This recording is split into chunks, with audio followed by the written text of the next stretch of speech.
Hello Brawlers and welcome to the BakuTalk News. I'm Haru. It's been such a hyped weekend so far as the Invitational events revealed so many new stuff for us to be excited for and also a little terrified.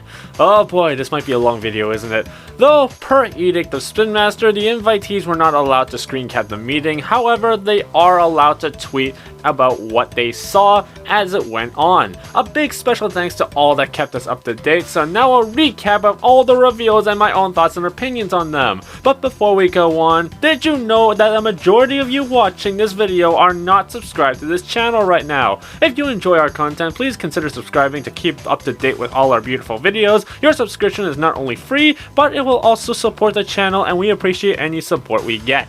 Bakugan are going to change the shape of battling forever, and it appears now we know what the meaning of that is. As previously reported on multiple occasions, Bakugan are introducing Geogans in the new season. There have been multiple theories and speculation regarding these Geogans and how they work for such a long time since they were leaked back in April, or months before or so. What even is time anymore? But now, thanks to the Baku Masters, we know how they work. Geogans are action cards put in your deck. They tag out with your Bakugan and continue the battle. How you play them is you pay the energy cost and drop them onto the field from the air vertically. This means that the toys are required for play. This is what a lot of people actually feared, that support pieces were coming back to the game, which was what caused the previous series to be thrown out in the first place.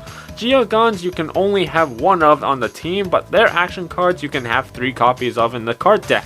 So essentially follow the same rules as deck building, and after use, they go to the discard pile. There's also going to be Diamond Geogans and Mega Geogans, which can be used in place of regular versions. So it's not too terrible considering you would only be required to have one of the toys to be put on the team, but adding plastic to the game is still a heavy and risky move. I just hope they don't make a habit out of it, but according to TheDetective, this might change.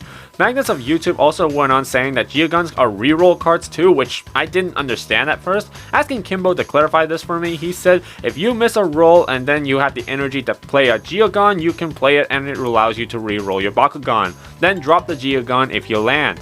Still a little confusing, but at least that kind of clears it up, and according to CalyNova, Geogans could start to show up on the store shelves in the US early in the year. But speaking of the products, Detective revealed there will be more chase items which include Target and Walmart exclusive Geogans, elemental rares, and 1 out of 1,000 Geogans, which means more fuel to eBay scalper fire. Another reveal from the Invitational is a question that has been rolling through everyone's heads, which is international LGS support. According to HeroSphere and Detective, Bakugan have actually reached deals with actual TCG distributors, which was something that I've been suggesting to them for such a long time, and they're finally doing it, which is awesome. Though HeroSphere later confirmed that other international players will have to wait 6 extra months except for Canada. And as far as we're aware, they are still in the finalization of the deals. So finally, international LGS support is finally confirmed, and hopefully soon this game will get up and running properly now. The Detective went on to elaborate by revealing what Jess and Gary said about how it will happen. Slowly rolling stuff into stores, hobby kits for free, making different SKU codes for TCG products, reprints, and blind box draft. HeroSphere stated that a list will be released in December and will be launched in January according to CalyNova and Kimbo, but they're holding off on announcements right now due to COVID-19. As the presentations continued on, the Bakugan Wiki actually reported on some new Bakugan Geogan products being found thanks to Catherine Mio on Twitter. Family Rated posted these on their sites, which is newer products releasing the next year. A Geogan Brawler pack and the return of Bakutins. The Geogan Brawler pack will come with 3 Bakugan and 2 Geogan, and it seems this first one will have Ventus Fenica, Darkest Pensatar, Chaos Sharktar, Darkest Arcleon, and Aqua Surturan.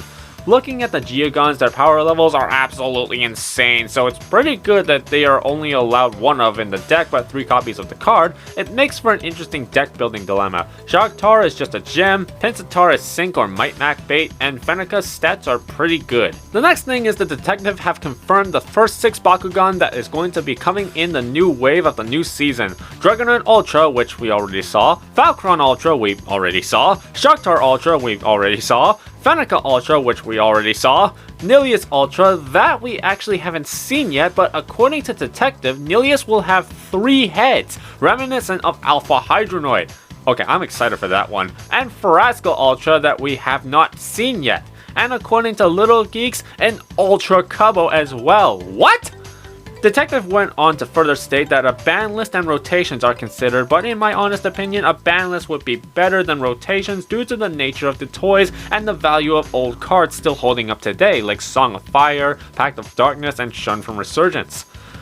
Oh boy, there is still a few more things to talk about. So, lightning round! HeroSphere says that the save data eradicator patches in the final stages of testing will roll out ASAP. Hopefully they fixed that and also all of the soft locking and other glitches people have been experiencing, but thank Trox that they're finally fixing the game. The new card set is going to be called Secrets of the Geogan, which answers the question what SG meant on the cards that we previously leaked. Some full artwork cards have been released for your desktop or phone screen wallpaper pleasure. Ventus Cindeus Ultra is going to be released. Bakugan merch is going to be rolled out according to AJ from Spin Master, which is supported by the licensing program that we previously reported on in September. Champions of Astroya will be considered for getting newer updates if sales go good enough. Give me Hydronoid already. Trox, Pegatrix, and Hydrus isn't coming back in Season 3. And there will be a Champions of Astroya tournament today at 10 AM Pacific Standard Time, streaming on Twitch by Northern Arena. Oh god, that was a lot of info to get through.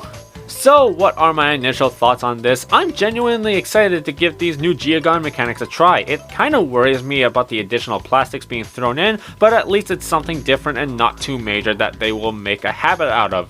I can't wait for the pro game to finally take off, but for them to throw all their chips into this is pretty risky. If this organized play thing doesn't succeed, that could spell the end of Bakugan for organized play. But let's support Bakugan and make sure that doesn't happen.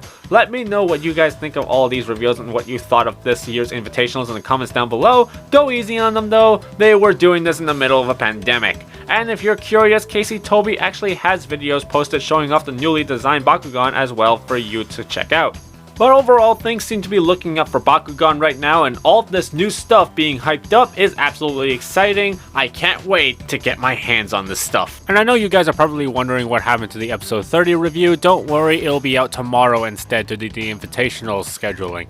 The Bakugan Battle Box is now at Mastermind Toys here in Canada. You can check that video out by pressing the video to your left, as well as watching my review of the Bakugan Battle Brawlers video game. Support BakuTalk by pressing the thumbs up, and give us a subscribe for more awesome Bakugan content. I've been Haru Ren, and thank God for Rapid Fire. Bye.